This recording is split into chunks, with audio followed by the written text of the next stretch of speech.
Misty Marris, our legal analyst who's been tracking this with us, is joining us now. We've been covering this case almost every day because of the twists and turns it has taken.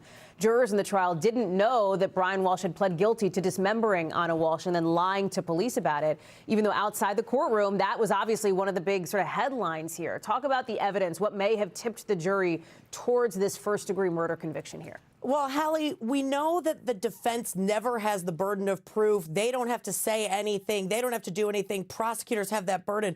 But here the defense told a story, and that story was simply not believable. Of course, prosecutors say this was a premeditated murder. That's the conviction. The defense theory of the case was that Anna spontaneously died during the night, that it's something that can happen to adults, and then Brian Walshe panicked and disposed of her body. But I just want to point out a couple of text messages. Remember, the night before 1:30 a.m., this is when friends leave a New Year's Eve celebration. By 4:55 a.m., he's Googling how long before a body begins to smell mere hours later. Hallie, what is he not Googling? What happens if someone dies in their sleep? Sure. How to revive somebody, how to resuscitate. And I think those grisly after-the-fact searches, coupled with the lack of searches that have anything to do with their theory of the case, it just did not appeal to the common sense of these jurors, and they ultimately convicted him. And you and I had talked previously before. I mean, her body was never found. This is what they call a no-body case, right? What attorneys describe it as. And so that was another layer to all of this as well.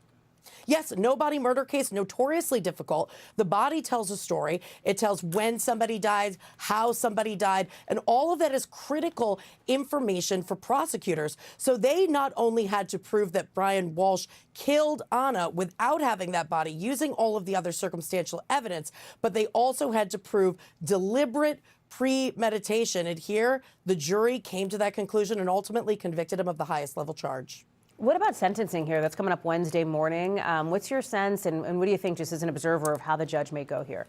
So there's actually a mandatory life sentence for the murder, but the judge made a point during court today and said, I want to have those victim impact statements. The victims will have the opportunity to either have those statements read or to read them. And remember, he pled guilty to 2 other charges, so the judge does have discretion on putting more time on those charges if she so chooses.